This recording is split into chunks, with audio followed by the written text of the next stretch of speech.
Yo. Hello. Hello, people. Hello. What's up? How y'all doing? What's up, Tim Black's Wolfpack? How y'all doing, man? What's going on? We in the building, man. What's up, people? Yo, this is your man, Tim Black. We're tuned in. We're locked in. I want to say what's up to my people on Facebook, X, and of course, YouTube in the building. We are doing this. So, what's up, man? I want to give it up for my moderators, Black Mamba and Buck Bewley. Give it up for them, y'all. Yeah. Welcome back to the show, Johnson. Man, okay. I want to say what's up to the Tim Black Wolfpack in the house. Who's in the Wolfpack? Who's in the house? My people. There we go. What's up, Captain Greta Bautista, S13? We here, we in the building. Diamond G, Waggy, good to see y'all. We're in the building, we're back. Elizabeth, how you doing?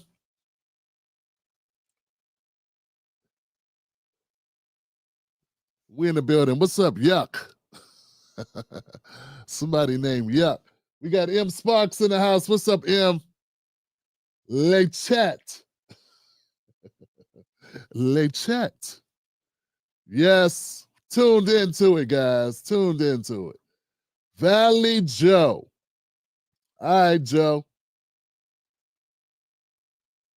Good to see you, Black Mamba. Hope you're doing well, sis. Uli Christine, what's going on, sister? Honestly talking. I see you over here, honestly. Bautista. What's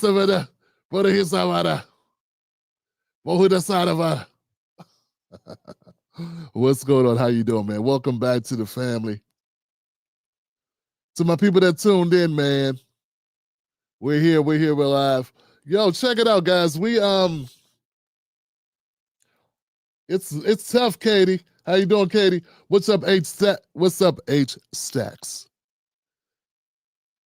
Had a shot of espresso, you know? A shot of espresso in his oil. Look, man, I'm trying to keep my energy up, man. You know, is anything in this thing? Nothing really there. You know, this show is brought to you by the Tim Black Wolfpack. Tim Black Show, man. We in the building. It's also brought to you by, oh, okay. That's right. I can't say brought to you by because they're not a sponsor. Just put it in the thing, huh, Mrs. Black? Just put it in the description box. Yeah, I'm trying out a new chat or a new large language model by the name of Venice. Venice. I just need to post it. I got a new chat that I'm using. So far, it's doing pretty well. It's called Venice.ai. Check the description below. If you use it, you get a discount. If you use my version, like if you use my Tim Black code, you know, it'll help out. I gotta put more information on that. What's going on, people? Yo, the Tim Black Show is brought to you Mondays, Wednesdays, Thursdays, Fridays, Sundays. And this is Sunday. It's brought to you by the Tim Black mug right here. TimBlackMug.com is where you get the mug, Johnson. Get it here, pick it up. $20 to your door. Tim Black mug. Politics for the People mug, the legacy mug. It's what people are using. $20 to your door. Go to TimBlackMug.com. If you picked up one of my ebooks, you may have got a newsletter. Newsletter just lets you know the content, the top viewed content of the week. The top viewed content of the week. You know what I'm saying? Because some people are busy. They don't go through their feed like that. So I'm like, how do I reach back out to my people and let them know what they missed? Well, one way to do that is I got a newsletter I send out. So let me know if you got the newsletter, guys. Check your emails. And if you don't want the email, just opt out. You know, I won't take it too personal. Check it out, guys. We got it going on, man. This is the Tim Black Show. We got Black Target strike update. Trump protests, are they effective? We got Democrats' new leader. They say they got a new leader. We got to talk about this stuff. Man, I got to have a heart-to-heart conversation with the nation, you know? We got to have a heart-to-heart conversation with the nation, Johnson, because what's going on, man? I don't know what's wrong with us. You know, we got problems. It's like we lost our minds, man. We've lost our minds. We've lost our way. Real talk, we've lost our way, Johnson. I want to help us find our way back to reality. You know what I'm saying? Can I help us do that? I'm trying. You know what I'm saying? I want to leave the world a better place than what I found. And I feel like it's getting worse. Anybody feel that way? Anybody else out here feel like they want to leave the world a better place than when they found it, and it seems like it's going the wrong way? Is it just me? Do you feel that way, Johnson?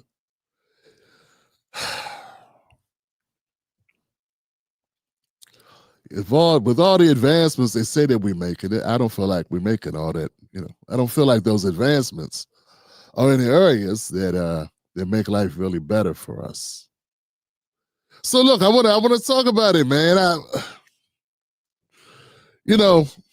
we got to go over some basics. So look, guys, I want to, this is just a conversation. We just talking amongst friends. When I do a live stream, that's just me talking to my people, man. It is nothing. I'm not Reverend Al. I'm not Reverend Al, never pretended like I was. You know what I'm saying? Judge Joe Brown, he went to a lot of school to be Judge Joe Brown. I haven't done that. I'm not a judge. I don't wear the robe. I got a gavel over there, though. But you know what I'm saying? We got to have a conversation, man, because some people are delusional. Facebook, stand up for me, Facebook. Who's on Facebook, man? X and Facebook.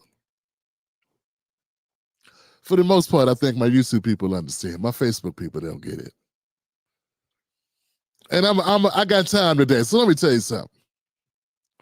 Because I saw this, and this is a learning moment for us all. Let's all learn something here, okay? Conversation, man. Just a conversation, baby. I love you. If another black person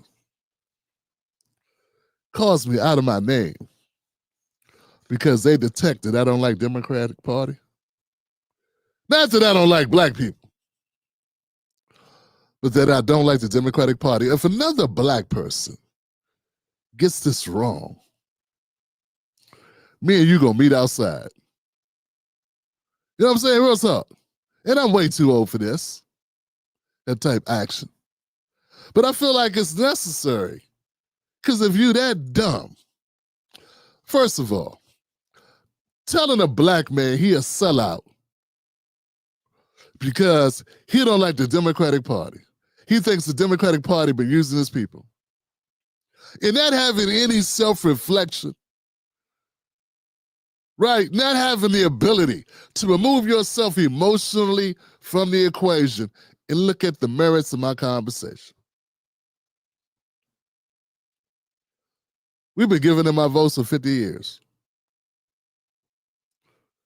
Our black women still dying 3 times the rate of white women without giving birth. Let me cut to the chase, man. I can run down statistics.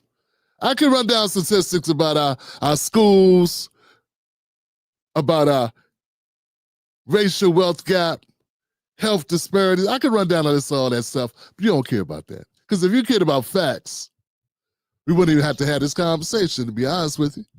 I'm saying you don't care about facts. You don't. You care about feelings. You feel, you want to feel. You care about feelings and optics. Because if you cared about tangible benefits, you would never say that to me. Anybody about they selling out because they don't rock with the party of Nancy Pelosi. First of all, the Democratic Party is a white party. So it don't even make sense at all for you to be like calling a black man a sellout, or Uncle Tom, a Sambo, any of that for not being with the D.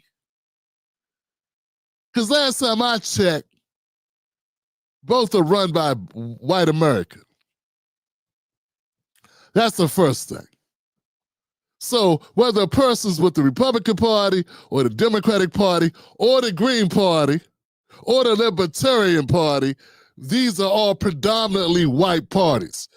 For you to call anybody black a sellout for being with one party, you got to call them a sellout for being for all these parties. Because all those parties I listed are white parties predominantly. Can we all agree with that? Can we all agree that's true? Can we all agree that's true? It doesn't make you feel good, but it's true, dummy. You don't get to say, I don't like gravity. I mean, you can't say it, but that won't change the gravity.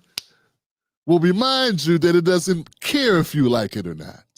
You don't even got to believe in gravity to experience it.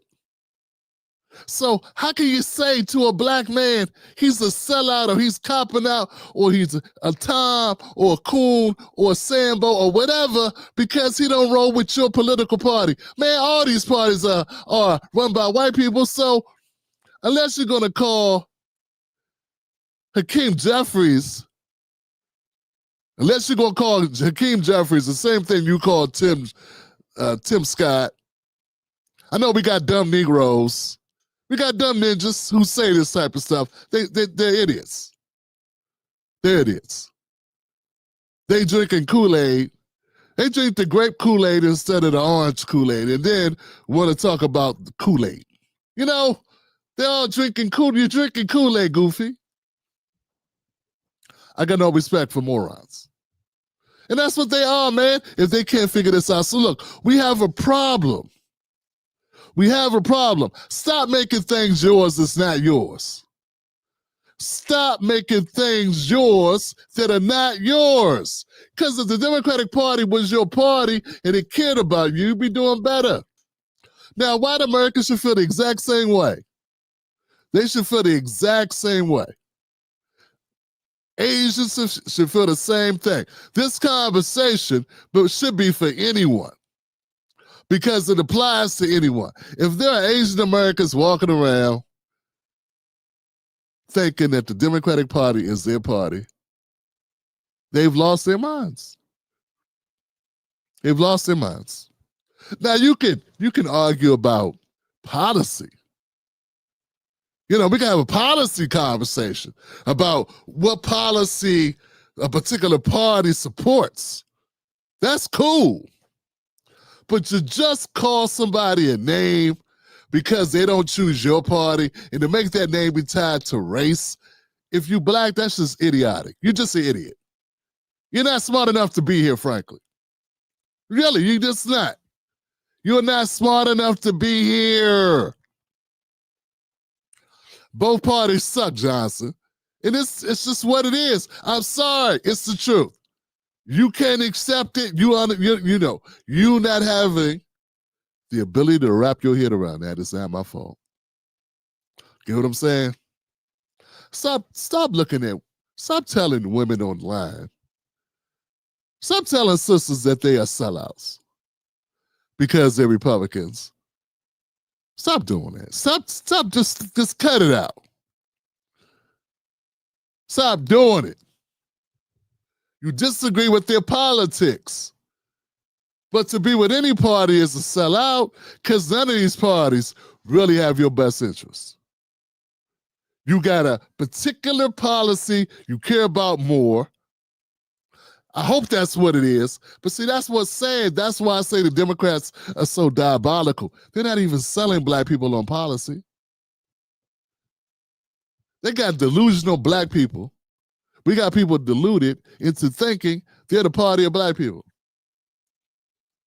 when they don't have a policy that's got that for you. Like, if there was a policy and you said, I stick with this policy, see, they're diabolical because they got you thinking about race and they're both white. Talk to me about the policy, Goofy. The policy.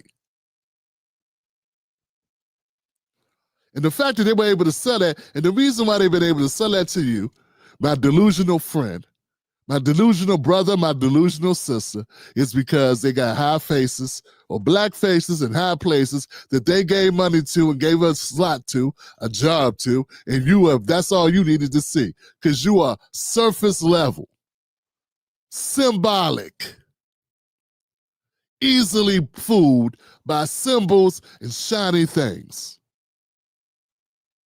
So that's what they did. And that's why I say they're so dangerous, because they've been selling you on that for over 50 years and you still buying it. Meanwhile, our women aren't healthier. Our kids haven't been given the requisite amount of education so they could succeed. And there's nothing, you cannot make the argument that you're better off. You cannot make an argument that you're better off. So if you're saying the Democratic Party is a party of black people, I say, show it to me. How have you benefited? You start bringing up stupid talking points that some sellout told you on TikTok because she want to be a news person. And she read this thing that the Democrats wrote. And that's just you being a sucker. So look, man, we got problems, man. And look, I understand, man. And honestly, last time I voted for a Democrat, it was Obama. And I regret that vote because I wish I could say I saw it coming. I didn't. So let's just get it out the way, man. Let's just be open and honest. You believe in symbols.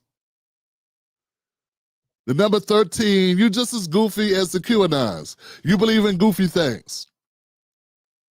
You believe in things like the number 13 being superstitious. You see a black cat, you get scared. You're just as dumb as people that do that now. You're the same thing. If you step on a crack, you probably think you break your mother's back because you believe in sayings and symbols. Because if you believed in facts, we wouldn't have to have this conversation. Because I say, hey, how have you advanced? I say, hey, if in 1950, black Americans, 41% of black Americans had their own home. And I say in 2020, that number is at a whopping 44. You move 3 percentage points in home ownership in 50 years. And that should be the end of conversation. That should be it. That should be all you got to hear. If you are a thinking, reasonable person, we be done. You be like, that's it, man. That's it. I'm up out of here, man. I'm done. But not you. Just because that chunky woman with the glasses on TikTok told you the Democrats are better, you believed her. She's selling you out for a hope and a dream that she could one day be on Joy Reid's show. Joy Reid don't even got a show no more.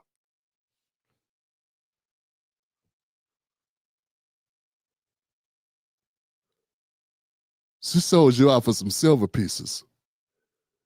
Because anybody with a brain would have got up and walked out on that one statistic.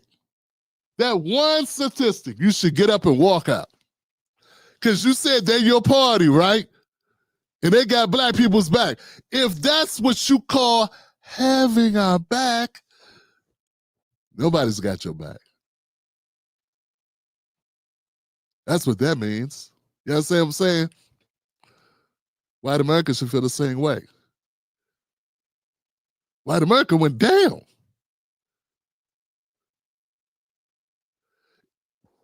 So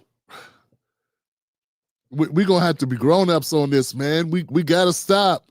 Look, man, we've all made mistakes. Accept you made a mistake. Accept that you don't have a home. Accept that a vote is a transaction, and that's all it should be. It's not anything other than that. Accept somebody working as your politician. It's a service industry. They're doing you a service.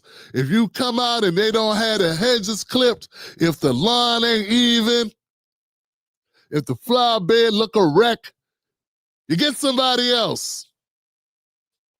You are not on the team. They're the worker, not you. To browbeat people online and talk smack.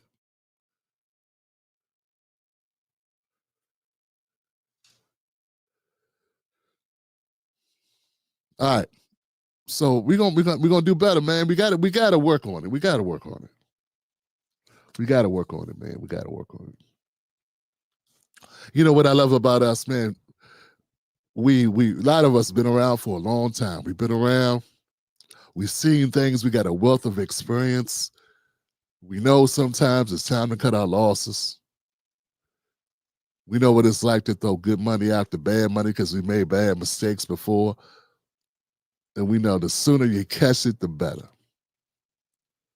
You may have been doing this for 30 years, but you caught it today. You're gonna become an independent today because you realize that's the only thing that's gonna help is withholding your power, withholding your vote, withholding your donation, withholding your support until you see actual factual work done for you and yours. And can't nobody fault you for that, man. All right. Give it up for that, y'all. It's gonna be a tough night tonight, man, because some people need to swallow some bitter truth.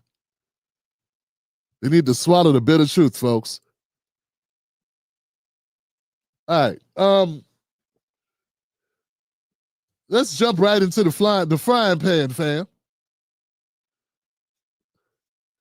Let's jump into these protests they're doing about Donald Trump. They've been protesting Donald Trump, guys. Let's look at this. Today, we expect to see another nationwide day of action against the Trump administration. The grassroots 5051 movement has hundreds of events planned across the country, an effort to push back against what the movement calls executive overreach. Now, the name 5051 means 50 protests, 50 states, one movement. There will be rallies, nature cleanups, and food drives as well. Today's protests build on the momentum of the hands-off protests from 2 weeks ago. That was the largest single-day nationwide protest against Trump's second term so far.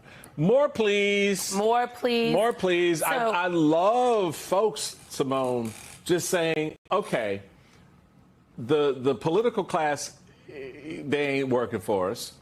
The Supreme Court, all the federal courts are a thin line, not a strong line of defense. We the people is where all this is going to matter, I think. The people have always had the power. Yeah. I know it doesn't feel that way, but the people have always had the power.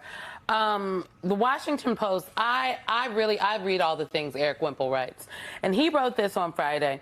You heard the resistance was dead. You've been reading too much. Outside of the vibes realm, however, there's an outbreak of data that appends the picture of a limp Trump resistance. In a March 19 analysis in Waging Nonviolence, Erica Chenoweth, Jeremy Pressman, and Soha Hammam reported that this movement is alive and generating heat. In February, for example, the group counted more than 2,085 protests supporting federal workers, LGBTQ plus rights, Palestinian self-determination, etc., versus 937 in February 2017. I do think that the protests matter. Tim Black's BS detector. Tim Black's BS detector. Tim Black's BS detector. Yeah, you know, if the protests mattered, guys, you wouldn't need to protest. Yeah, if the protests mattered, you wouldn't need to protest. You wouldn't need to. Because you'd be still doing so great from when Biden was in office. Yeah, you'd be doing so great right now because Biden, he just left a couple months ago. You'd still be caked up. Yeah, you realize you've only had Trump in office a couple months. He couldn't destroy 4 years of great work in a couple months, could he? You know, the Democrats were just in power. They were just in power just a moment ago. It's like a blink of an eye. They was just in power, and they had all the power that Trump has. For all the things you say he's destroying, they were there, and they were driving. So if your protest made any sense, as you fight to do what? Put Democrats back in power. If that made any sense, you wouldn't need to protest because we'd still be riding high off all the great things the Democrats had done. Another thing, if Trump was a fascist, would you even be able to have a protest? Yeah, like if Trump was Hitler, because you keep telling me he's Hitler. You keep telling me he's Mussolini. If he was Mussolini and Hitler and all these things the Democrats like saying, would you be able to have these protests safely? I'm just saying, because people keep saying Trump turned America into a police state and took away our democracy. If our democracy was gone, would you be able to protest? I'm just asking. Wouldn't these protests have to be secret? Are we going to live in reality or not? Don't seem like people living in reality. It seems like the Democrats are horrible, are out of power, are horrible, and all they got is fear, and they're really happy to see you jump around like a moron, pretending that's going to do something. And all you're going to do is, I guess the goal is to put them back in power to do nothing like they've done for 4 years. Right? Because if they did anything, it would have some sticking power. I want to know what happened. They were just in power, Johnson. They are giving people an opportunity to gather. And outrage is, I mean, if this week is any example, the outrage that people expressed about the willful lawlessness and ignoring of the Supreme Court and the orders to facilitate the return of Kilmar Abrego Garcia. Yeah, Johnson. They're still talking about the MS-13 gangbanger. You know, that's how bad they're doing, guys. That's how bad you know you're doing bad when your protest hinges on how many Americans you can galvanize around the idea that America mistreated a gang member. Yeah, that's what this is. That's it. That's all they got. That's the buildup. Yeah, they're still in democracy because they say they deported the wrong guy. And don't get me wrong, man. Due process, that's probably true, man. We want due process. See, here's my problem with all the talk about due process. And my problem with Simone Sanders and all the people that have been complaining about this. And there's going to be more. We got other clips. I think we're going to talk about it. You know what, guys? I don't think this process where regular Americans, when I say regular Americans, citizens of the United States get picked up for random things, end up losing their children, losing their homes, losing their jobs. Nobody cries, nobody says anything. They haven't even been convicted of anything. They just got picked up. They're being on bond. Kept away from their children if they can't make bail. Lose custody, lose their homes, lose their jobs. Happens every day. Children in the system. Happens every day to American taxpaying citizens.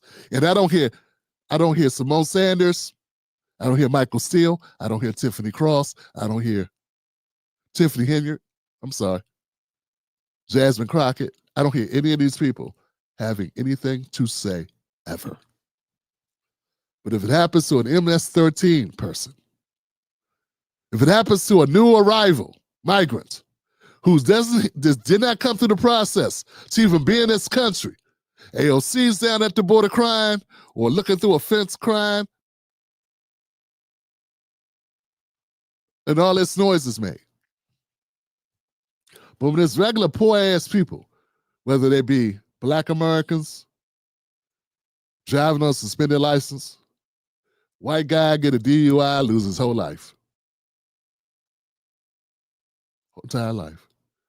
Somebody screw up, try to get money on a PPP loan, trying to have a dream, go about it the wrong way, lose everything. Lose their kids, lose their homes, lose their jobs, lose their freedom.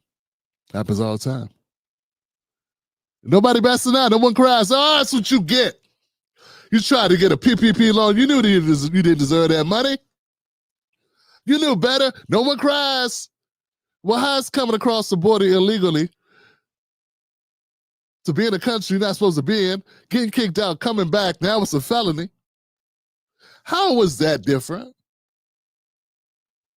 Why don't you have any empathy for the person that live in this capitalistic society, just trying to make it, sees an opportunity, does the wrong thing, just like a person who's not from America, who comes to this country, sees an opportunity, does the wrong thing? Why don't you have as much empathy for a citizen who does the wrong thing as you do for a non-citizen that does the wrong thing? You don't think they're hitting the lottery? See, their PPP was coming over here and sitting on your welfare, sitting on your Medicare, on your Medicaid. That's their PPP. Free housing. New York spent $500 million housing people that weren't citizens, while citizens slept outside. That's their PPP. That's their come up. And no one cried for them. No one cried for the American citizens who were not allowed or who were taking a back seat to migrants. No one cried about it.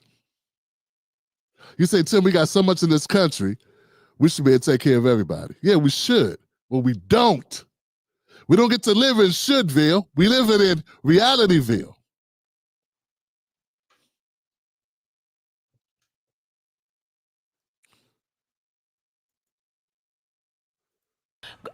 Senator Van Hollen going down to El Salvador. Putting a face the press on all conference. of that, right. Yes, it made a difference. That's how he got a meeting. But let's remind people what you've been saying about what Donald Trump and the Trump administration would love to happen with these protests. That's it. I mean, look, the reality of it is, I love the protests. I love the fact people hit the streets, but be careful, be smart, because there are forces that want to use those to angle towards giving Trump the green light to invoke the Insurrection Act, which will then... Listen to this guy. Yeah, be careful, guys, when you're out there protesting, because Trump wants to turn it into something else. What did I tell you? What did I tell you? Yeah, you should be afraid. You should be afraid because he want to institute martial law.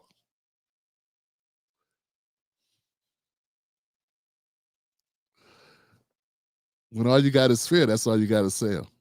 That's all they have. There's nothing else left. All they got left is to try to scare the hell out of you, and it's working for some people. Some people are scared, and that's what pisses me off. They're cutting Medicare, they're cutting Social Security. Elon Musk wants to rob you, taking your Social Security. He's taking your tax return. And Trump gave it to him.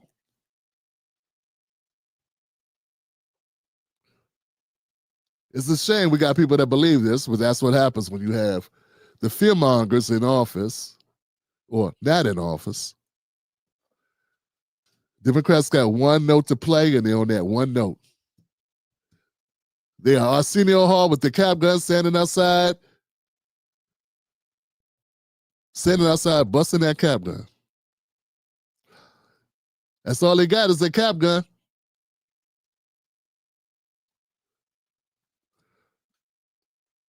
I don't know.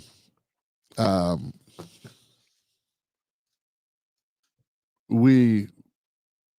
if we fall for it, we deserve it. If we continue to fall for this, we deserve it. We deserve it if we continue to play into the hands of, okay, the only answer is the Democratic Party.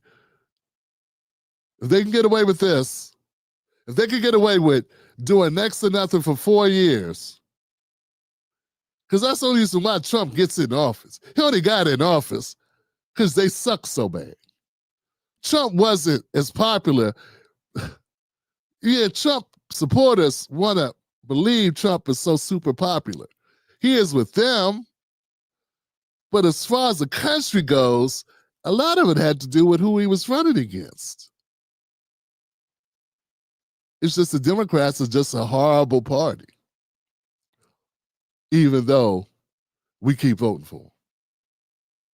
If they were a great party, I wouldn't complain about them. If they had been supportive, helpful, then I wouldn't be talking about them. Who would waste time running down a party that does great things for the people?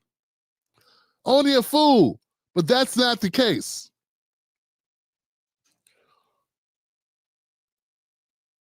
Are we done yet, Michael Steele? Mr. Former RNC chair. If that don't tell you everything you need to know about the two-party system, this is the former RNC chair telling you how bad the Republicans are.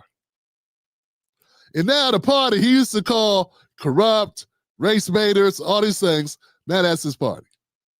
Shut down, give him the ability to shut down a lot of stuff, including things like, I don't know, elections and midterms, the gathering, further gathering of folks on the street. I just be mindful of that and smart about that. I know Reverend Sharpton, who has been involved in a number of these protests, and other groups out there have. Yeah, yes. Don't burn anything down. Don't break anything. Don't smash windows. Don't be a moron. Okay, don't do that. And it's less likely the cops come after you. Okay? Because, yeah. But he can't say that because there's too many words to use, and he doesn't want to hinder, because Democrats will say he's soft if he says, hey, don't destroy anything. One thing I can tell you that's good is that I am noticing a lot less Black Americans showing up. I wish that was the case all the way across the board. Because when you only got 4%, when you've only moved 4% in 50 years in your home ownership, which is the number one way that we build wealth in this country, when that happens, y'all want to sit around and listen to Wallow? He ain't even a rapper. He's a cousin of a rapper that made some money and was able to get a career out to being a jailbird for a decade or 2 decades or whatever. Come tell you just don't know how to do customer service. Meanwhile, we ain't got money to invest in businesses for concrete reasons like we don't have the home ownership to build the equity to be able to fund our own dreams. Instead, you're going to listen to this moron, and then y'all going to run around saying he got a point. You know what, man? Anytime somebody takes a dump on Black America, it'll be a bunch of dummies saying how they got a point. You don't realize how you're programmed to think that. Whenever people talk bad about Black Americans, you agree with them because you got your mind's infected with that. White people don't listen to that when you start talking about white people as a group, as a problem with white people. They don't want to hear that. I've never heard it in the history of white people. I never heard Asians in the history of Asians be like somebody Asian talking about how bad Asians are. No one Jewish in the history of Jewish people be listening to that. But only us. Only us. The only group it works with is us. With somebody who's a high school dropout, who's only got a career or business because he sold gambling and drugs and liquor to his people. It's going to get up there and be loud and talk about he knows something you don't know and how lazy you are and you looking for a handout. What'd you get, Goofy? What was your mother, what was grandma's couch for that whole year you sat on your ass on your phone doing motivational speaking? What was that? That wasn't no handout. Man, y'all don't want me, man. Y'all don't want me to get in my, I'm about to get in my final form up in here. All right, I'm sorry. That got nothing to do with Simone Sanders. Just got ticked off there for a minute. Democrats got a lot of problems, though. One of their problems is they don't have a leader. Yeah, they say they don't have a leader. They need a leader, Johnson. David Hogg, who I know you know, a vice chair of the David Hogg, who I know you know, a vice chair of the Democratic National Committee. He's going to be joining us on the roundtable, and he is pursuing this effort to unseat some Democrats in safe seats through primary challenges. He's talked about a culture of seniority politics that is not working for the party. He said, quote, "We need a better Democratic Party and need to get rid of the Democrats in safe seats who do not understand what is at stake now, who are asleep at the wheel, not meeting the moment, and are a liability now into the future of our party." What's your response to this idea of targeting some of your Democratic incumbents? Well, I look forward to standing behind every single Democratic incumbent, from the most progressive to the most centrist and all points in between. They're working hard in their communities, rising to the occasion. This past week, we had, of course, a Medicaid Matters Day of Action, a Safe Social Security Day of Action, and we have to continue to do all of the things. Rallies, town hall meetings in Democratic districts, town hall meetings in Republican districts, days of action, telephone town hall meetings, site visits, press conferences. We are in a more is more environment, and more is going to continue to be required of all of us. Now, the House is the institution that is known to be, was built to be the closest to the American people. That's why we have elections every 2 years. Primaries are a fact of life. But here's the thing. I'm going to really focus on trying to defeat Republican incumbents so we can take back control of the House of Representatives and begin the process of ending this national nightmare that's being visited upon us by far-right extremism. David Hogg, who I know you know. Lord have mercy, guys. Oh, that's stupid. Tim Black's BS detector. Tim Black's BS detector. Tim Black's BS detector. Yeah, you gotta have a certain level of stupidity to get behind. Look, when David Hogg, I don't know why DNC chose this guy. Okay, fine. That's who they wanted. That's their party. That's who they wanted. That's who they voted for. They wanted this guy to be their DNC chair. I don't put any stock in what he says or what he's gonna do, what he's talking about. Who cares? No one cares. You know what? For the most part, I don't think many of Americans give a damn about it either. Not really. You know, I'm an independent, so I can really care less who runs the Democratic Party because it's all corrupt BS. He's talking about we need to defeat the things that are going on. The things that are going on there? You needed to defeat. My thing is, if while the Democrats had power, when they had Biden in office, where was all the power? Why weren't they using any of their power to fix it while they had the wheel? You know, the wheel, the car, they had the car. They were the ones driving. They were there, they were driving. Their party had the White House. And when they had the White House, they didn't have the heart, the unmitigated goal. They didn't have the priority to go in and say, hey, we need to do this and do that, and this is what we want to do for the American people. And that's why they're out of power. Because when they were in power, they didn't want to use the power in a way that benefited the people. It doesn't matter what you say you did if the person you're in a relationship with says what you did didn't work. It doesn't matter how great you think you are. You can stand in the mirror and drink Kool-Aid and marvel at yourself all you want. But unless the person... But if she ain't agreeing with you, she want to talk about computer components, you didn't do the job. So what we have is we have a party that's about nothing, that's focused on nothing. They want to waste our time talking about nothing. And here Kim Jeffries is not being honest. Hogg can have a slip and fall in the tub. He keep talking this nonsense with them because Hakeem Jeffries is all about keeping the status quo going. That's all he wants to do. And even the young people, even David Hogg, it's not really Hogg, whatever his first name, I guess it's David. Even that guy's not talking about doing anything that's radically different. He just wants to take us, rewind time and beat a squad all over again. And we need to go and challenge, we need to challenge Democrats who won't do what? What's the vision? What is the vision supposed to be? What is this that they're trying to do? What? It's just a bunch of anger and a bunch of frustration. Well, where's it focused? And what are the policies that you're going to fight for? Once again, if the Democrats had a policy they were trying to fight for, that fight against Trump, a policy that they were fighting for that was going to improve our lives, we be all ears. But until that time, ears are closed. As an independent, as a person that's looking at this as a transaction, I'm not your buddy. I'm not your friend, Democrats. I'm not your partner. We're not your horse. We're not your beast of burden. We are customers. And what you're selling.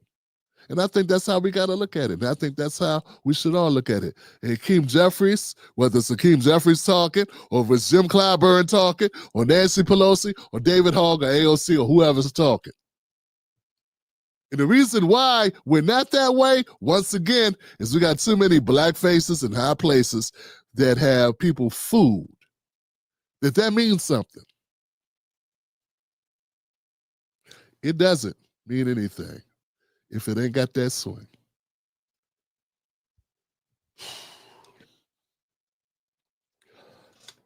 Folks, y'all feel me? Let's go to the comment section, man. What are my people talking about? Oh, but you're right, God Johnson. I kind of jumped in, man. I was kind of responding to what was happening on the online thing when I started out the show. But happy Easter. Happy 420, y'all.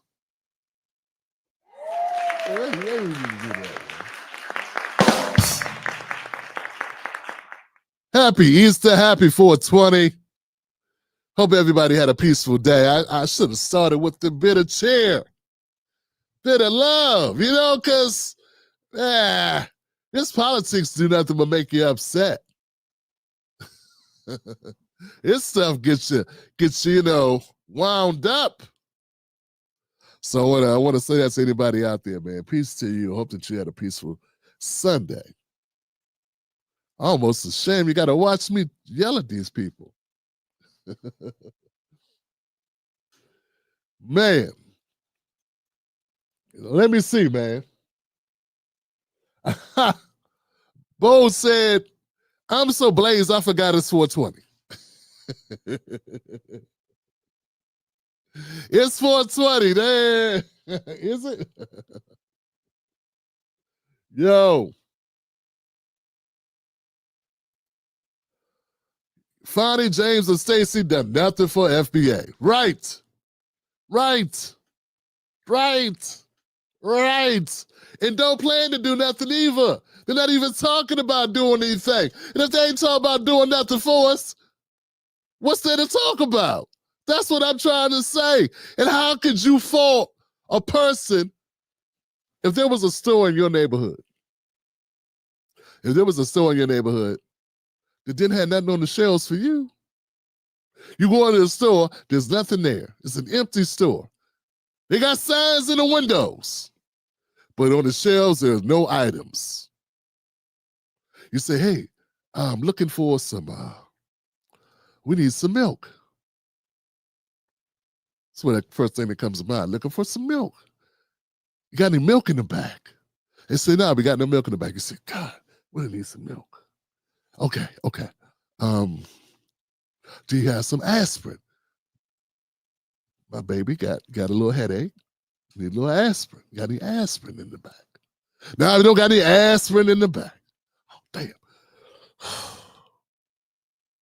Got any, how about any produce? You got any oranges?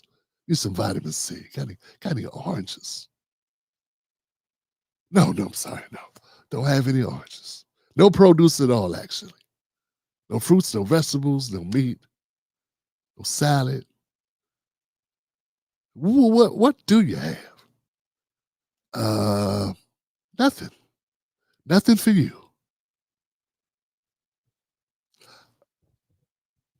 Let me get this right. You're a store, and you got nothing for me. Well, you know what? I'm not coming back to this store. How dare you not come back to this store? How dare you not support us? Yeah, man, you are a sellout. You need to keep coming back to the store and give them money and support them.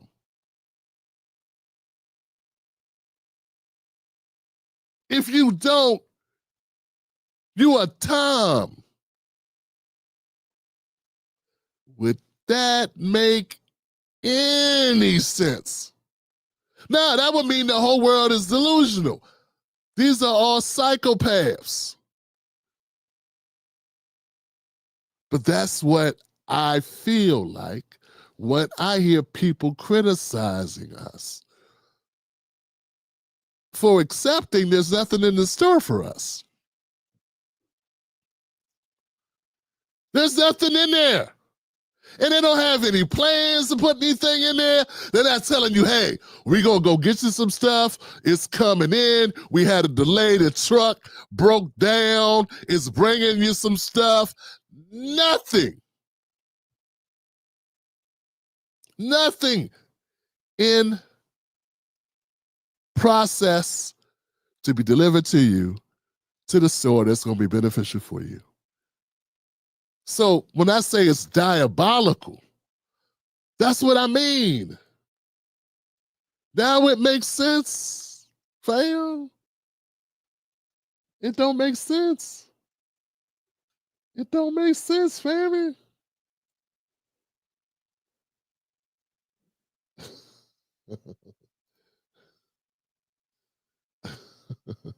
The Democrats. Give it up for the Democrats.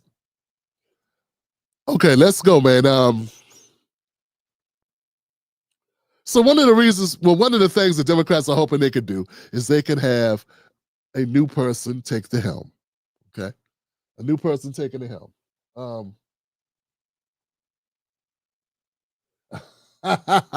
This is perfect, Johnson. Hey, look. My friend here, Raphael Tilepi, old man Inciano. Brother King explained to me the essence of that Bernie AOC world tour. What is that all about? They're not asking for the leadership of the DNC to be gone. I am lost completely. That's perfect, fam. That's perfect, fam, because I was just about to play a clip. We're about to go there. But let me answer the brother's question to the best of my ability before I play the clip. Nothing. It's a bunch of words. It's a bunch of words. They got a bunch of words that they want to say that are basically the greatest hits of Bernie Sanders, which is we have an oligarchy where the rich, the millionaires and the billionaires and the oligarchs run the country.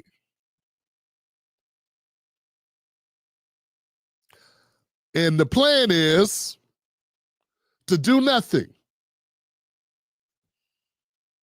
That's the plan. Yeah, that's the plan. That's why I left them.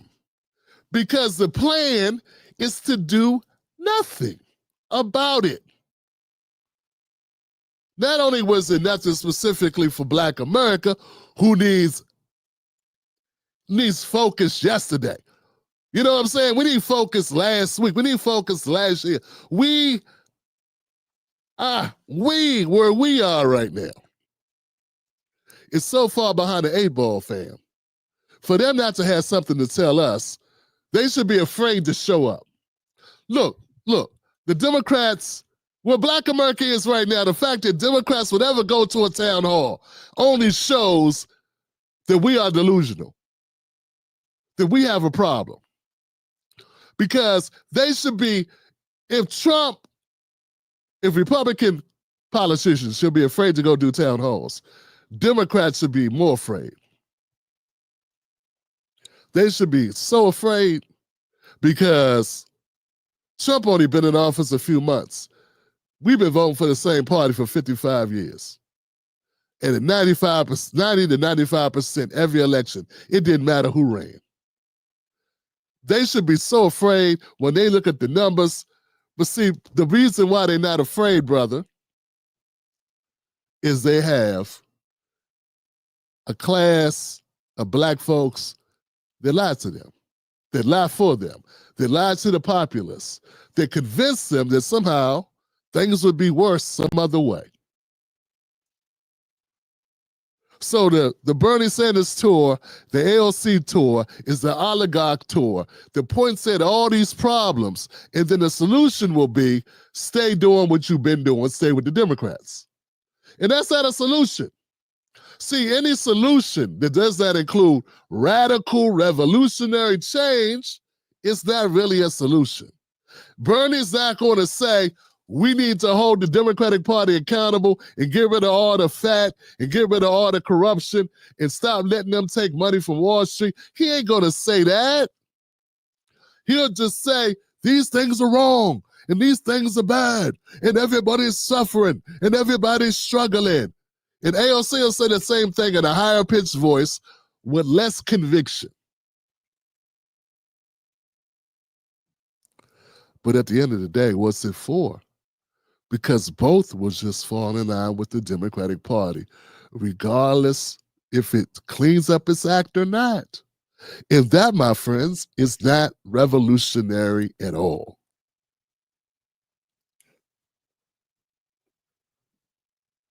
All right, joining us now is Galen Drew, political analyst and host of the GD Politics podcast. All right, Hogg's plan kind of has the party split, with some people backing him and saying, yes, this is what we need, new energy, new blood, and others saying, let's not eat ourselves from the inside while we're trying to counter something really big. What's your take on this? Yeah, I mean, if you look at the data, Democratic voters themselves seem to be supportive of the general idea. So the progressive data outfit, Data for Progress, asked likely Democratic voters, would you like to see older lawmakers in the party pass the torch? And 70% of Democratic likely voters said yes. So a clear majority there. But I think it's important to take a broader view here, which is, what good is, look, if the young person that you're passing the torch to, it's a, look, I'm not an ageist, right? Look, it's not just the age of Jim Clyburn, it's the mentality and what his focus and priority is. Yeah, age is an issue, it can be an issue, right? But if you're passing the baton to a young person who just can't wait to be Jim Clyburn, then what are you really doing? You know what I'm saying? See, the Democratic Party is already white people, right? So they're just wanting to pass it to a younger white person or a younger Democrat. Black America, some Black Americans realize that it's not about having a black face in a high place. We realize that, and passing the baton to another Jim Clyburn won't change it. To go from Jim Clyburn to Cory Booker, we know, because we're conscious, we're aware, we know that ain't gonna get it.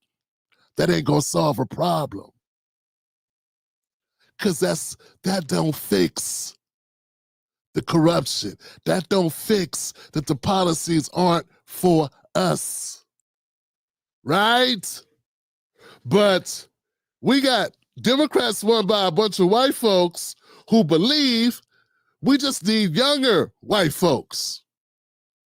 So if we get out Nancy Pelosi and Chuck Schumer, we can get David Hogg and this other white person, younger person, and that's going to fix it. When it's a policy problem, it's a commitment problem, it's a solution problem. Policy. So, in my view, The problem is they were, we were, back before Obama woke us up. And we had to go through that. We had to see. We had to experience it. Oh, having a half-black president didn't fix it all. He got in and talked about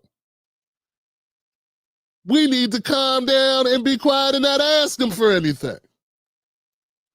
We had to experience it. You couldn't tell me that they was going to get in and do that. He talks such a good game. So the Democrats are stuck on stupid.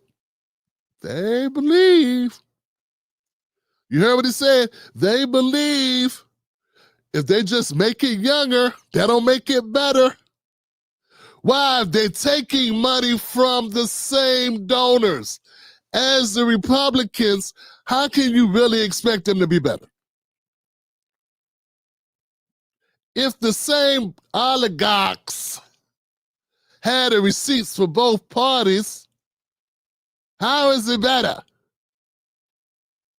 How can you think that's better? If you go shop at the same store.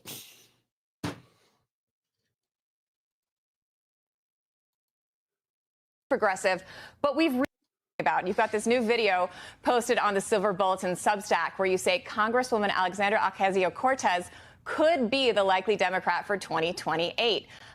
For years since she came to Washington, she's been a firebrand for the right. She's always written off by a lot of folks as like too progressive, but we've really seen her kind of rise and get her stride, and she's doing these rallies with Bernie Sanders and drawing crowds.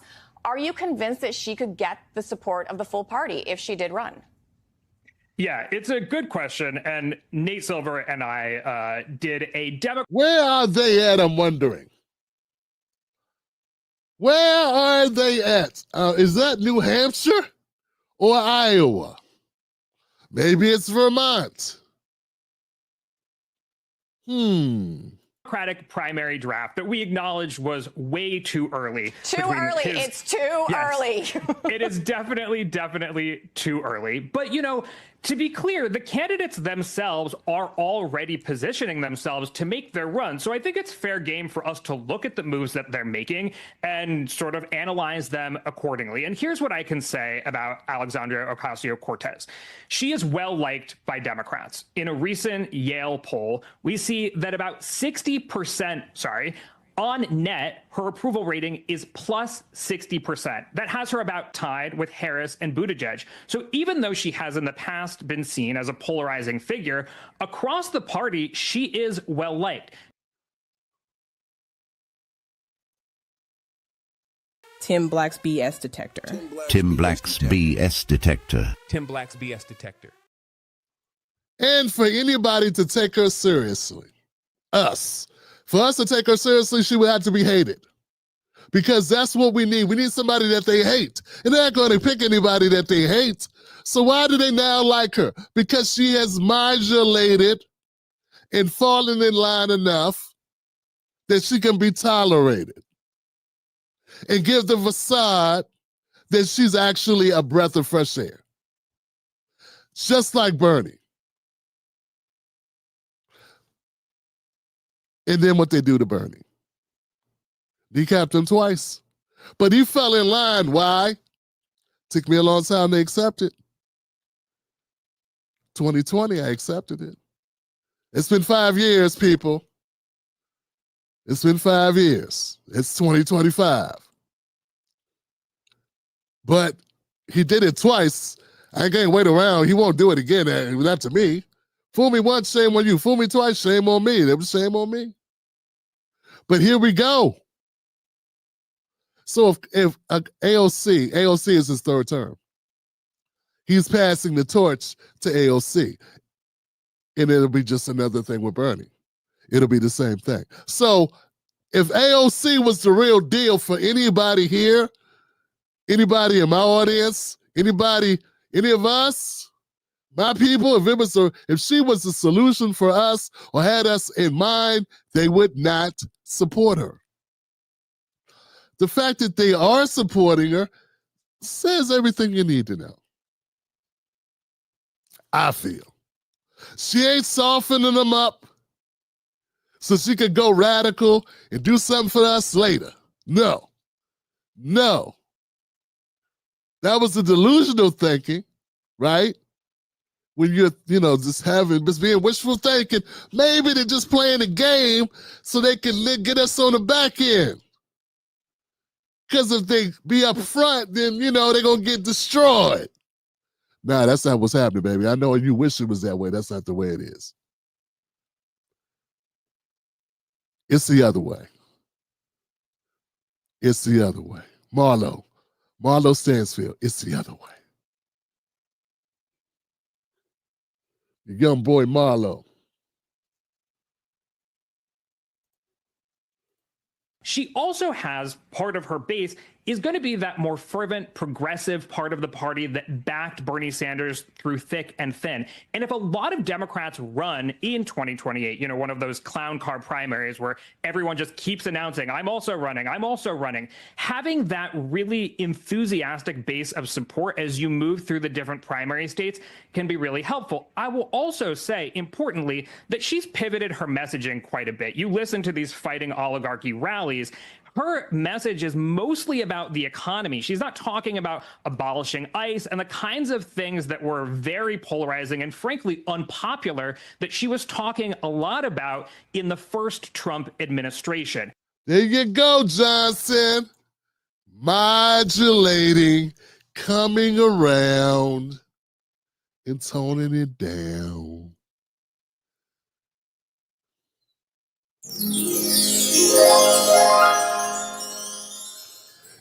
And they're saying that AOC is their last hope. And they say she's just as popular as Pete Buttigieg and Kamala Harris, which means not popular at all.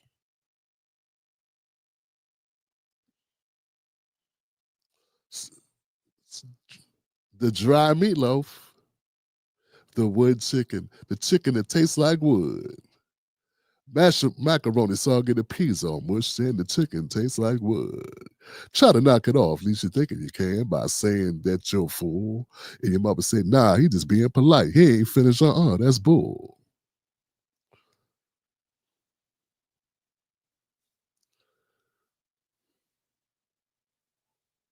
Is they don't see the answer, but look, guys, they don't got many options. They don't have any options. It's the Democratic Party. It's got to be donor friendly. It's got to be donor friendly. Remember that.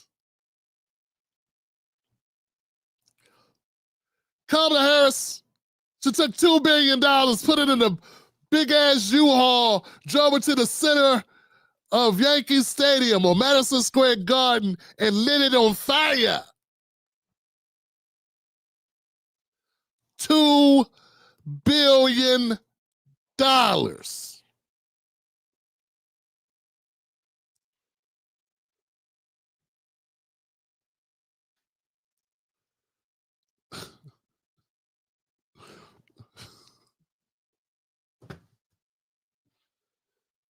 The donors are pissed, man. They're not gonna go for it. So the only way that AOC has any shot, and anybody who has a shot, it ain't gonna be Kamala. It ain't gonna get Kamala any more money. She done. All this is talk. It's talk to keep her name circulating. They are so burnt by what Kamala Harris did. You might not see a black person elevate to that level for a while. And look, and we know she's a Jamaican Indian woman who ends up being brown skinned, but they are pissed.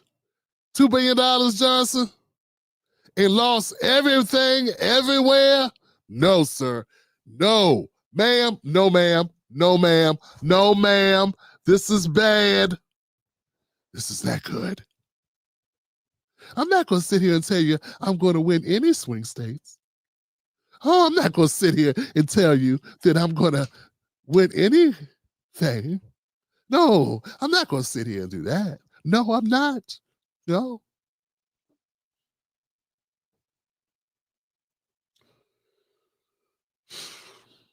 But I got to ask you guys, what about Jasmine Crockett?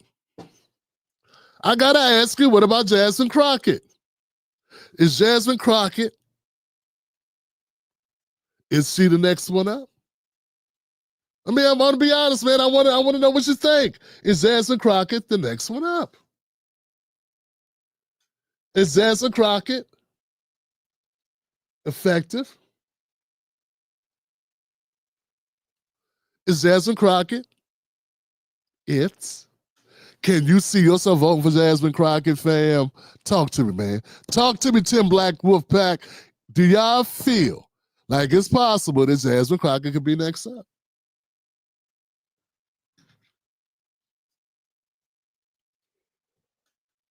I want to know, man. I want to know what y'all thinking.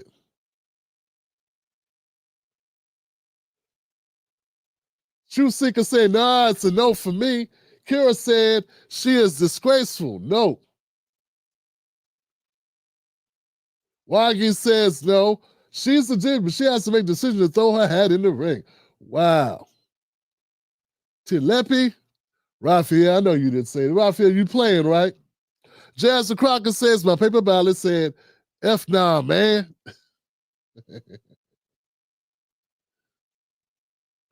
They're not going to put up they're not going to put nobody up.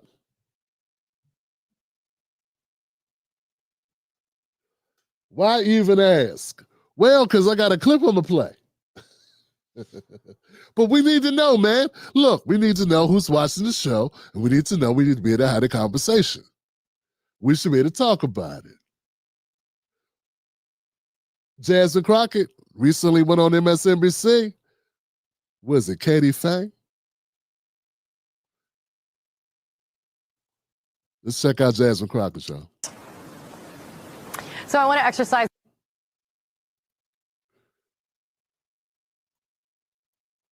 feeling some pressure, and that's why they let him meet with him. But ultimately, Nayib Bukele saying he's going to remain in the custody of El Salvador.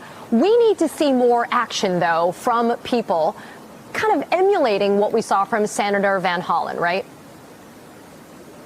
Yeah, no, absolutely. So first of all, kudos to Senator Van Hollen. And honestly, that's what it looks like to be an elected representative. He represents Maryland. This is someone.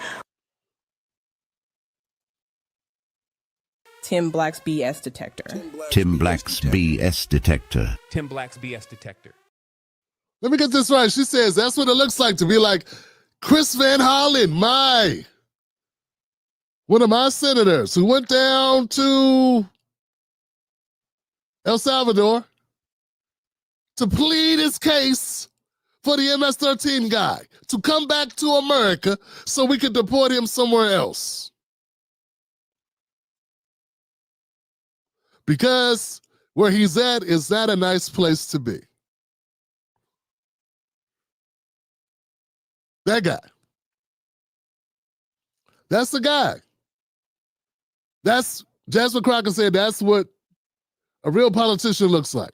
Chris Van Hollen leaving Maryland to go to El Salvador for an MS-13 gang member. You know, I don't know if anybody here is familiar with MS-13. Anybody here familiar? Because see, I've been hearing about him all my life almost. I think it was the early 90s when we started hearing about him. You know, they cut people up into small pieces. Yeah, they behead. They like swords and knives. They cut up and decapitate people. Cut off pieces of their bodies. We just had this happen not too long ago. Virginia, right over the bridge, very hotbed for this. Parts of Maryland. Columbia, Laurel, Maryland. Very, very, very dangerous. I mean, Bloods and Crips, gangster disciples, they shoot you. Not saying that's fun. It's cleaner than getting your arms cut off.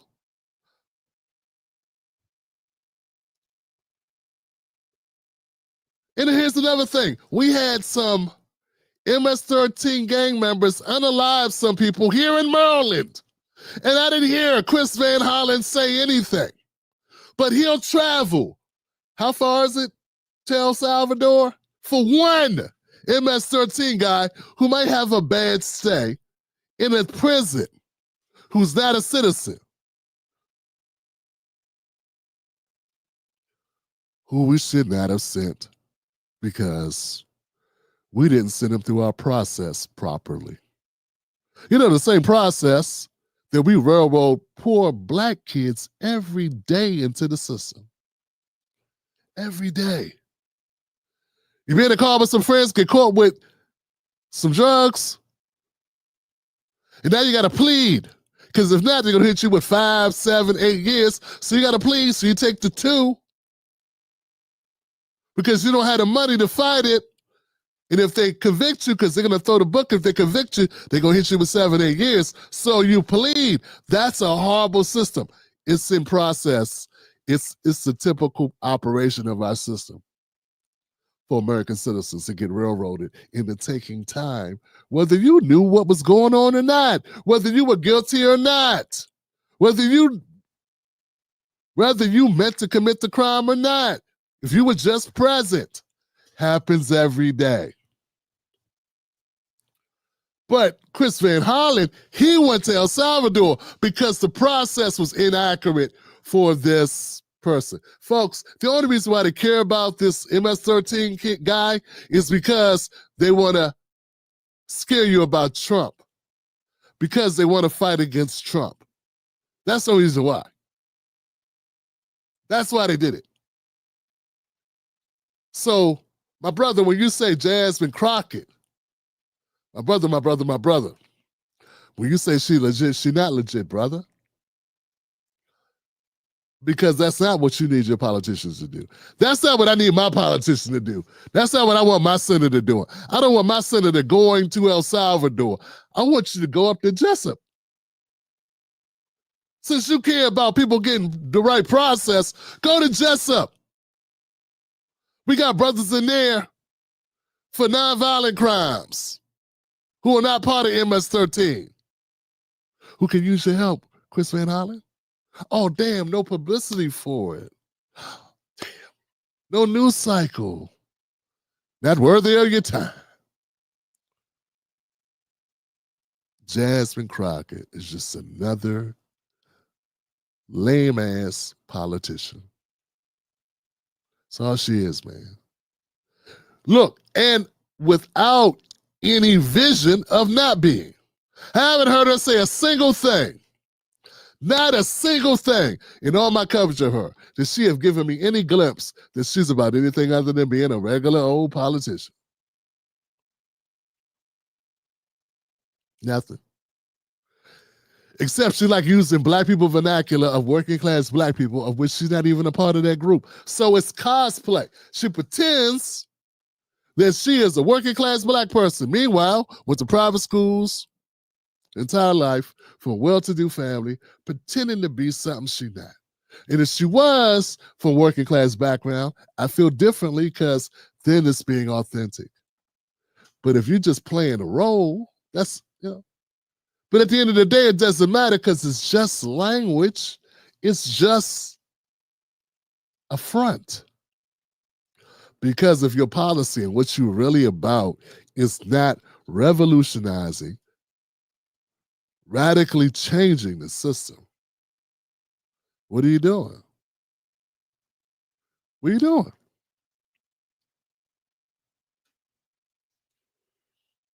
Who is a Maryland resident, and he decided that he was going to go down there and check on him. And honestly, I don't know that I was convinced that he was going down there to check on him. Folks, we got some people in Maryland that need some checking on. You understand what I'm saying? That make any sense? Anybody following what I'm saying? We got people in Maryland, in this state. He ain't had to go far. He wouldn't even need to catch a plane. He could just have his driver drive him up and check on some people that are being done wrong with the system. You know how many Maryland inmates died in prison the last year or so, last couple years?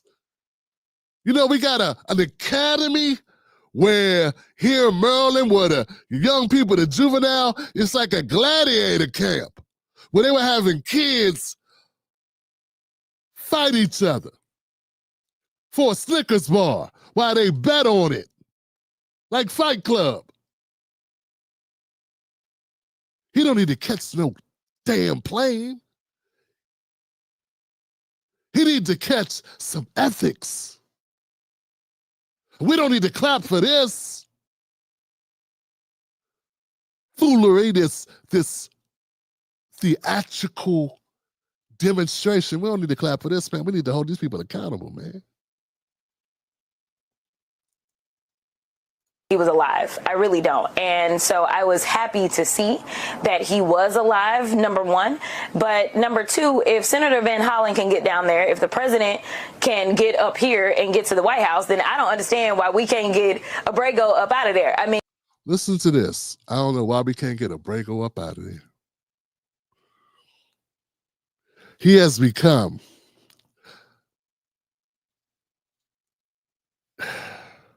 Here goes a question, guys. Here goes a question. Do you think it's possible that a black American, I know this is a goofy question. This is goofy, right? Is it possible that a black man wrongfully convicted, or, for instance, there's been a number of cases. There's a number of cases of black men who've been wrongly convicted, do 20, 30 years in prison. Right here, United States. DNA evidence comes to light. The convictions overturned, they're exonerated. Why can't that become the focal point of the Democratic parties? You know, the thing they're hanging their hat on. The fact that we have the most exonerated people in America are black men.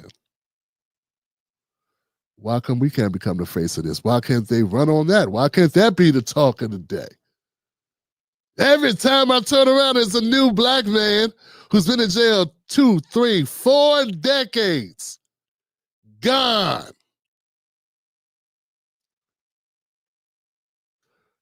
But now they got to go down and get the non-citizen because, see, Trump's doing so well. His highest numbers come from immigration, so it's all politics.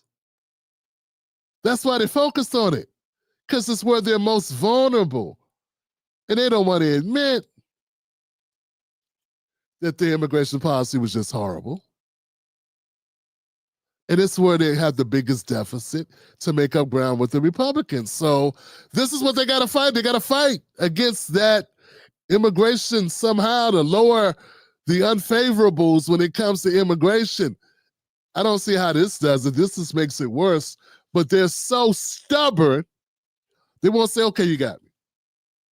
Yeah, we shouldn't have set records with an open border under Biden. And yeah, we should have held him accountable. And yeah, we could have closed it just like Trump closed it. Now it's 95% of the travel of the traffic through our border has stopped. Not because some bill went through Congress, which is what Democrats lied and said needed to happen. Trump stopped it with a pen. He stopped 95% of our traffic, our illegal crossings with a pen. That's all. It's not a magical pen. It's the same pen Biden had. Same exact pen. It's just a regular fountain pen. Nothing all amazing. No magic, no lightning shoots out. It's not a laser pen. It's called wanting to. So, Jasmine Crockett, the new face of the Democratic Party? Family, I don't care if she is. In fact, she's making my job easier because she's not about anything that's going to actually help Black America. So the only problem is she's Black. And there are Black people that are going to see Black and go, oh, she look like my wife or my sister or my girlfriend or my daughter. And that'll be enough because they haven't learned a fundamental lesson that all the rest of us learned with Obama. Don't matter what a person looks like. Doesn't matter. Doesn't matter. Matters what their politics are, what their agenda is, and who they beholden to. Obama was beholden to Wall Street, so he went in and governed like a person who was beholden to Wall Street. Who was Jasmine Crockett beholden to? Crypto fascists. Same people. Person who bankrolled her campaign in Texas is in jail right now for fraud. Sam Bankman-Fried. That's who bankrolled her. Wasn't small donations from a bunch of Texans who said, this is our woman. This is our sister. Nah, it was money from outside, from a big pocket billionaire who gave her money. So now she can, so if you make that person the face of your party, it's just more of the same. No matter what, no matter if she needs suntan lotion or not, whether her edges lay or not, it is what it is. And here she is at the end of this. Let her prove me right.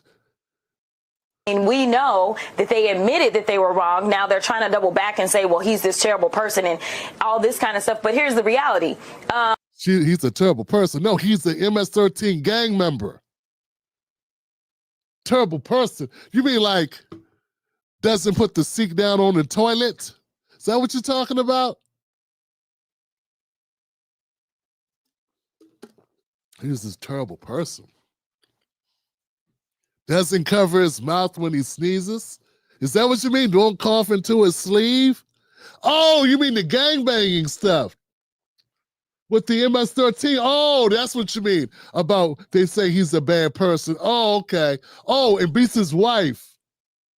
Not 1 restraining order, 2 restraining orders. Oh, okay. My bad. My bad, Johnson. I didn't know what you said when you said bad person. I was thinking things that we normally see, people that won't let you merge. I thought you meant things like that when you said bad person. I didn't know you meant spousal abuse and gang activity.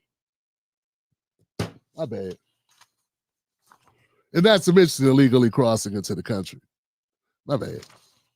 And ignoring the self-deport order. My bad. I thought you meant, use bad language in front of the kids when he stubbed his toe. I didn't know you meant something else. But that ain't even it. Here goes the end. She's going to end on a high note. Cases versus the guy that's a lot less criminal than the person that's sitting in the White House. That they admitted that they were wrong. Now they're trying to double back and say, well, he's this terrible person and all this kind of stuff. But here's the reality. As far as I'm concerned, he's a lot less criminal than the person that's sitting in the White House. Because last time I checked, he doesn't have any criminal convictions. I don't even think he has any outstanding cases versus the guy that still had cases pending when he was sworn in on January 20th and also has 34 felony convictions. So listen, I don't want to. Anytime I see somebody who's interviewing her, and I look in the eyes of the interviewer, whether it's this woman, Katie Fang, or Karen Hunter, or there's always this look I see in the interviewer's eyes that are in disbelief that she's able to sell this despicable, low budget advocacy to people. Like this rhetoric works. I could see it I sense it. Like, damn, people are this dumb, they buying this.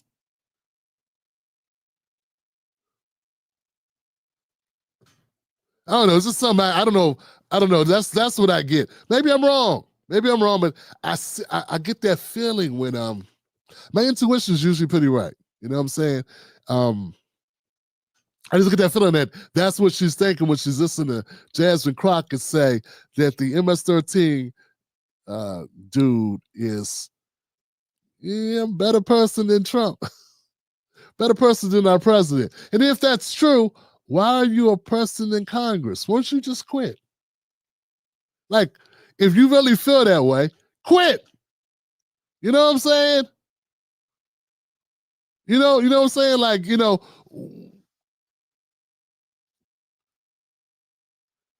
and what makes you think Biden was better? Like, I'm not even going to defend Trump, but what makes you think Biden was good? This woman was up here 6 months ago telling everybody how amazing Joe Biden was. 94 Crime Bill Joe. Was saying how amazing he was. Amazing. He was a saint. Then it was how amazing Kamala was. Lock up single moms from truant kids from school.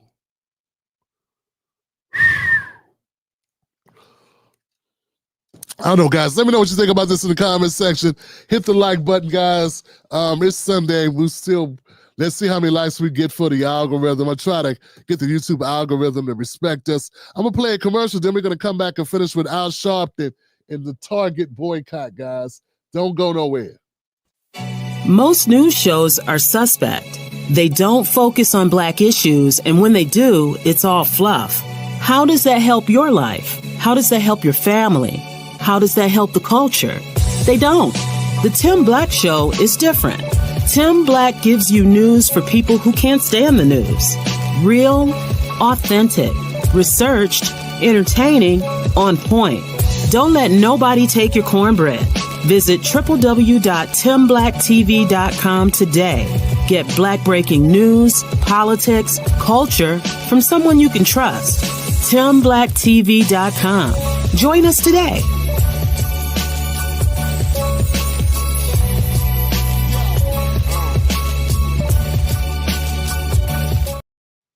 Welcome back to the Tim Black Show. My name is Tim Black. Thank y'all for being here. We got one segment to go. As you know, there's a boycott going on in Target. Yeah, it's a boycott going in Target because they've been very upset with Target. Target no play ball with the Democrat. I think it's been how many months has it been? They've been boycotting Target over rollbacks and DEI.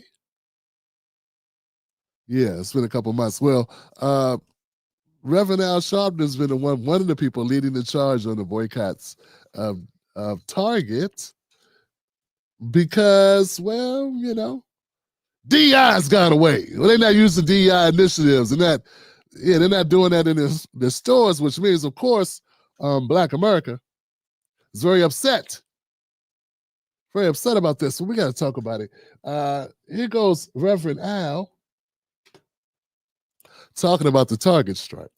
I just don't understand what they're waiting on.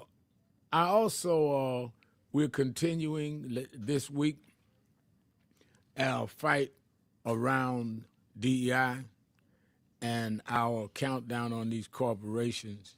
And since the convention of National Action Network, we have met with the CEO of Pepsi and CEO of Target, and be meeting with others next week.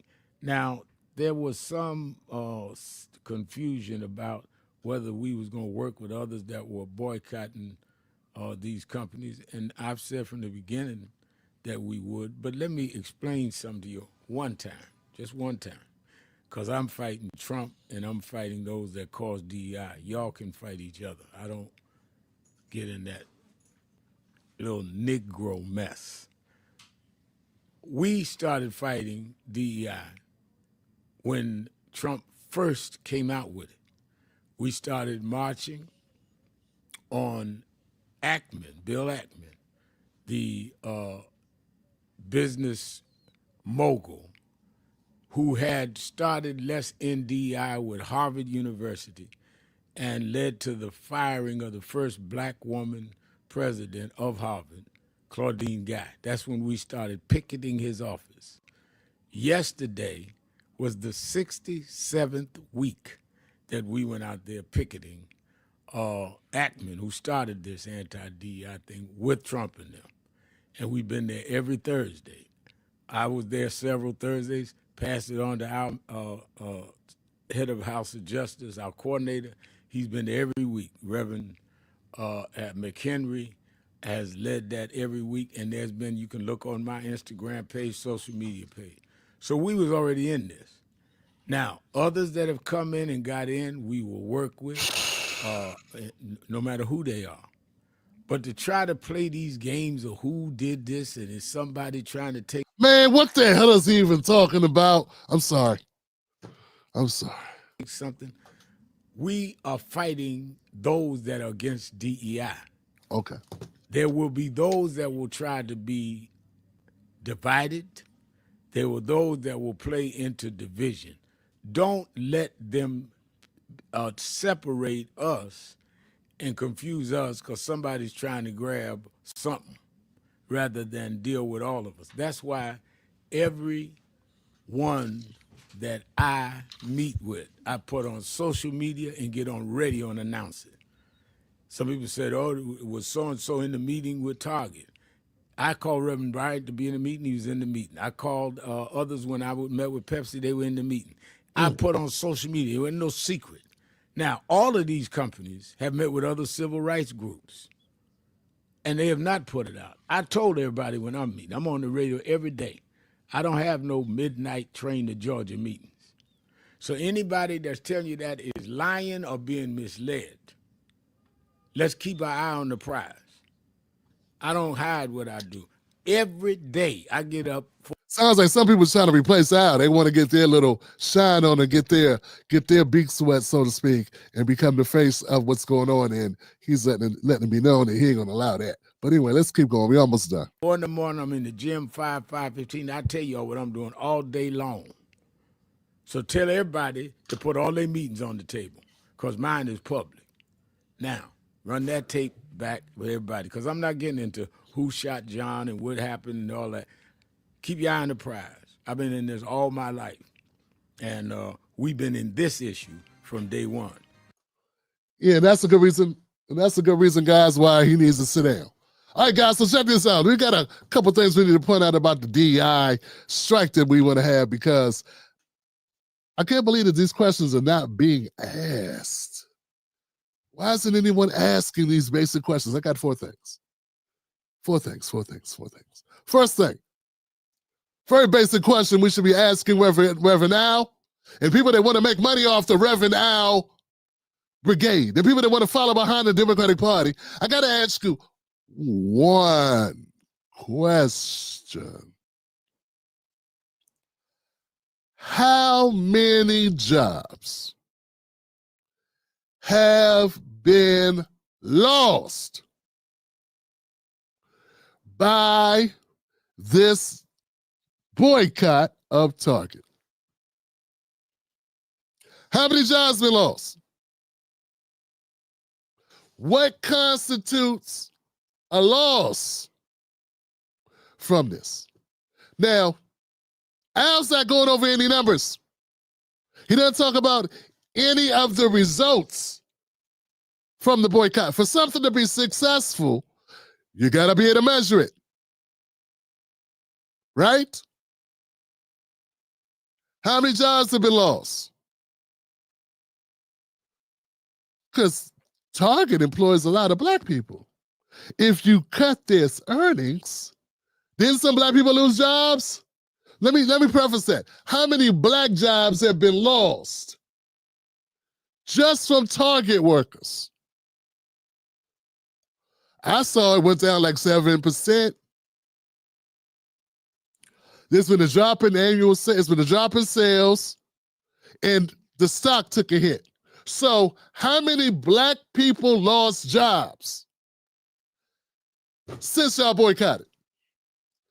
Come on now, sisters. I seen some of the sisters on TikTok. I seen some of the brothers on TikTok all lining up behind Al, I see sisters in comment sections. Yeah, don't mess with us. Okay, don't mess with you. Okay, question. How many black people lost jobs because y'all boycotted Target? Now, if you say, hey, that's just a casualty, we got to deal with it, you got to crack a few eggs to make an omelet, I get it. But why aren't we talking about it? This is transparency. Tim, we gotta, sometimes, some people gotta go and forget that company. Okay, but let's have a conversation. Al Sharpton, untrustworthy, because you're not talking numbers about the obvious result of cutting the profits of a company that's in business to make money will result in people losing jobs. Number two, you boycotted Target. How many black Americans were helped by boycotting Target? Show me some numbers, Al. Show me what's happening. Don't tell me you ain't got the money, Al. You got $500,000 just from Kamala Harris having that goofy interview. $500,000, you could have spent 10% of that and did a quantitative analysis to determine, folks, just how many black Americans were helped by this boycott. What's the upside? What's the upside? And what is the projected upside? Okay, so you said, Tim, it's too soon. It's too soon. We're still in the boycott stage. But it's going to help. Okay, so what is the projected add positive to this action, this direct action, right? There's got to be something that you want to get out of this. What is the projected positive reaction or result that you want to get out of doing this?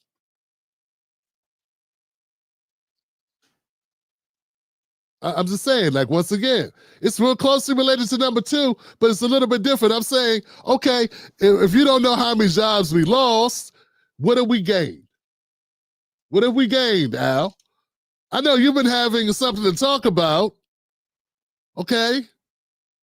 I understand that. It's been good for those people that have been able to, I don't know, make videos on it or whatever and organize around it, I guess. I don't know. But like, what have we gained as black Americans? What does black America gain from this? Okay. Number three. The black businesses that were in Target.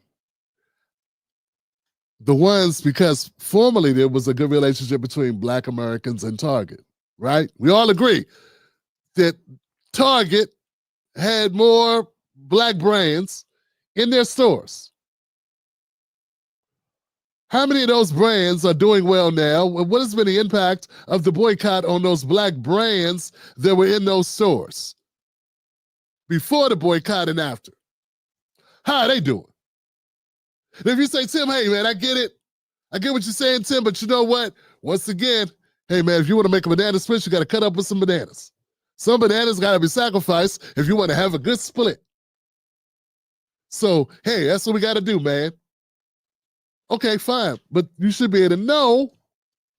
We should be able to know. Once again, Al Sharpton, he got $500,000 from Kamala Harris just for having a soft shoe interview. His National Action Network has money that they could do an analysis, a quantitative analysis to tell us how these brands have done. Because the whole purpose of it is DEI, right? Right?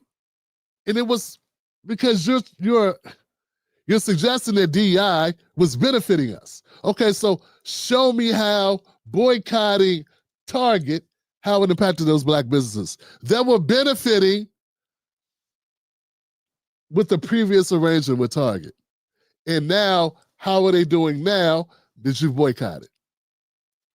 So first we're looking at the jobs that were taken away, because if a retailer loses revenue, it's gonna cut staff. It ain't gonna cut store hours. It's gonna cut staff. And I wanted to know what was the impact on black workers. That was number one. Number two was, how has it helped black America? Have we benefited? In what ways have we benefited?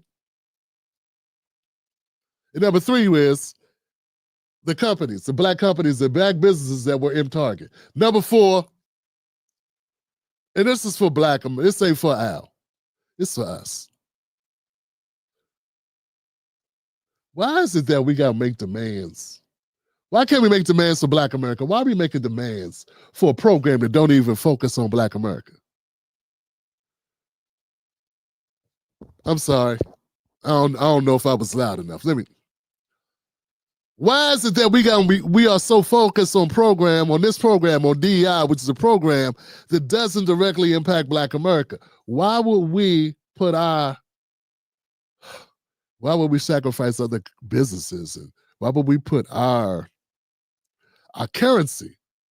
Why would we use our collateral, our historical collateral? Because that's what we got. We have historical collateral. We bring our collateral to the table. When black people come to the table, the whole country goes, huh, black people. Because we're the one with the moral authority. We're the only group in America, the only group that's had the history of disenfranchisement. Anybody else been slaves in America? Anybody else been gone through Jim Crow? Anybody else suffered the way we suffered in segregation? You could be Mexican and come here, you can't say that. You could be Indian and come here, you can't say that. There are things that, so we have a moral claim on America that everyone acknowledges. We know this. Even when Trump mentions this, you get mad. But everyone knows it. It's like black people have a certain history that nobody else has. Part of the hustle, part of what Al does, black America, is he uses our collateral and siphons it off to other groups to help himself, to help his company, his organization. And what I'm saying is, why aren't we using these demands for us? Don't get me twisted. I don't give a bump about Target. They're just another retailer. What I care about is us. And what I'm saying is, why are we using our harnessing our morality, harnessing our capital, our moral capital that we have in America as the group of people that has gone through the most trauma, faced the most discrimination? Why are we expending that for a program that wasn't for us?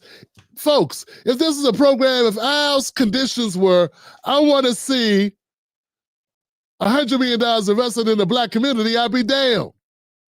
I don't got to like Al to support that.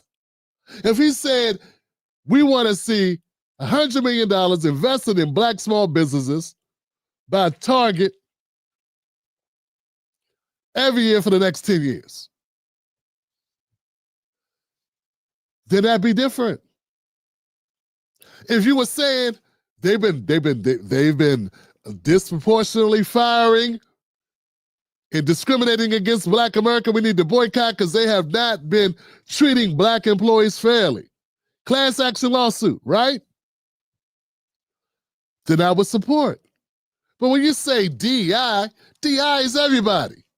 DEI is everybody except white guys, except straight, able-bodied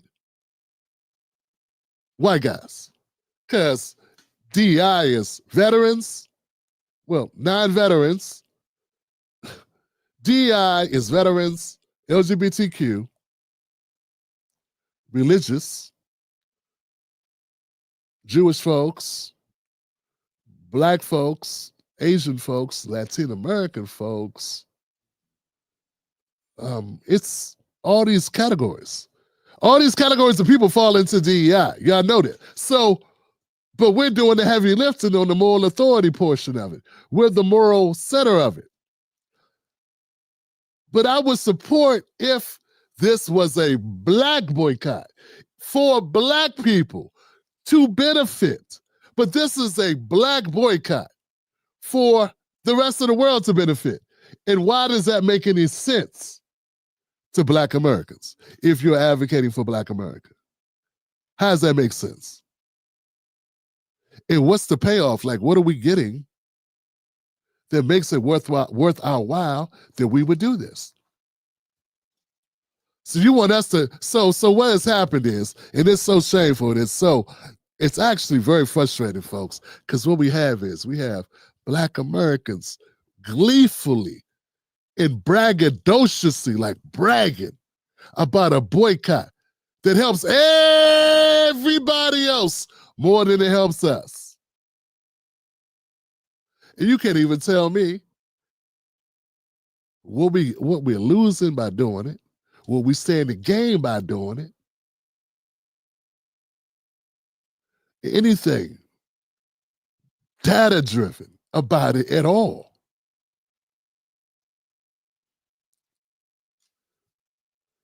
It is time. It's way past time, fam. It is time for you guys to accept that Al Sharpton is playing for another team. He's been playing for another team for quite a long time. This should be the final straw. This should be it. We should not hear no more from Al. And anybody that supports Al, we should not, you know what, we're past putting this on Al. This is on those leaders that support Al, because it's a new day. This got to be a new day, Johnson. We got to hold those people that don't have the guts to stand up and tell Al to sit his ass down. We got to hold them accountable. Folks, this is basic. Al ain't telling us numbers. He ain't telling us how we won. He ain't telling us what we won. He ain't telling us what we get. He's just diluting our claims and spinning it on this. And he talk about don't let it separate us. Don't let them separate us. From who? From what?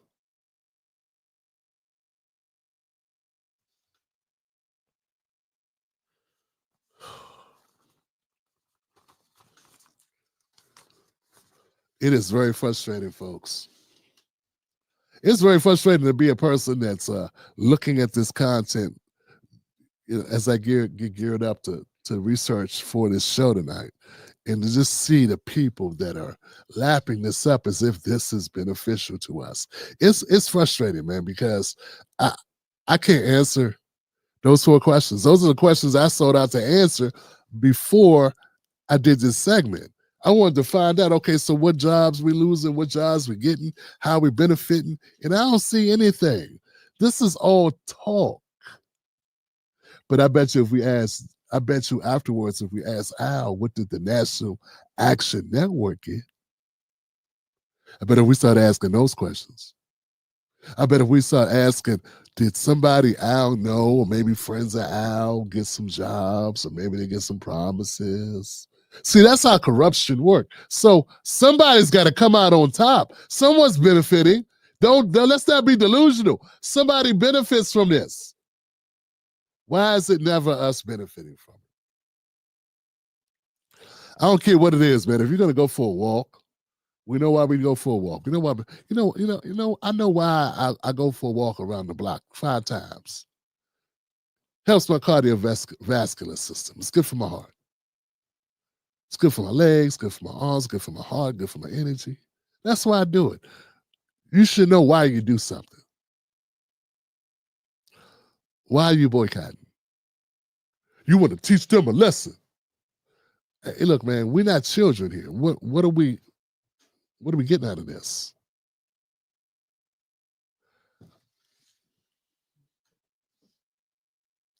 And if we're not getting anything out of it, if you can't say what you're getting out of it, best believe somebody else is getting something out of it.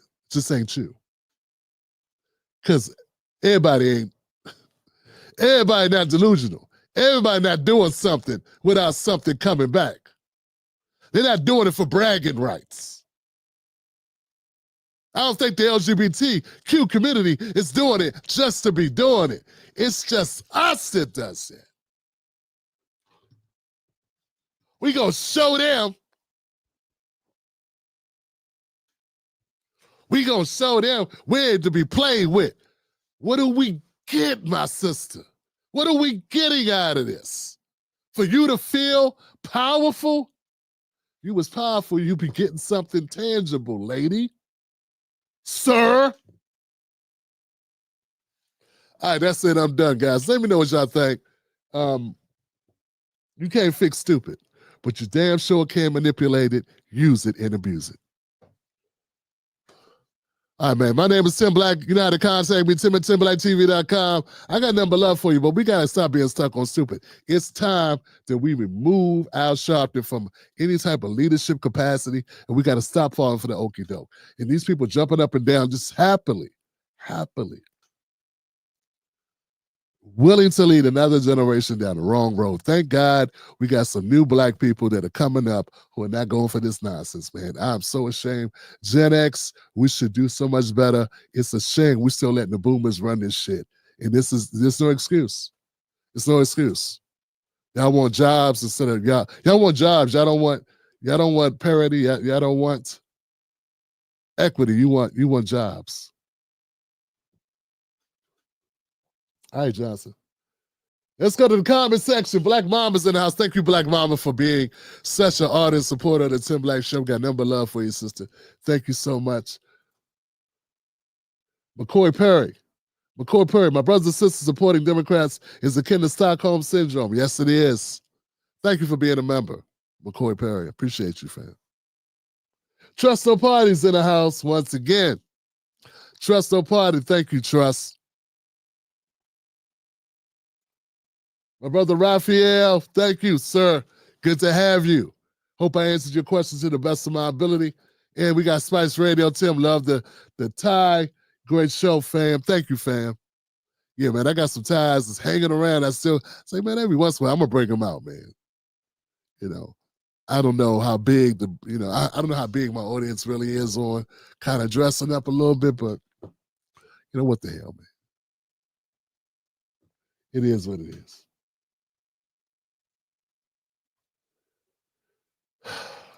And that's it. That's all I got. I got number love for you, though. I see you tomorrow. We'll be back tomorrow with more content here on the Tim Black Show. Don't forget, go to timblackmug.com, order your mug, $20 to your door for the politics for the people, because no other politics matters. Politics for the corporations, that don't work. We need politics for the people, Johnson. Tim Black Show. Number love for y'all. I see y'all soon. Be well. Happy Easter. Happy Easter to y'all. Happy 420. And y'all be good. I'll see you soon. And as always, don't let anybody take your cornbread. That's your cornbread. What you look like letting somebody take your cornbread? And as always, where are my ladies, Johnson?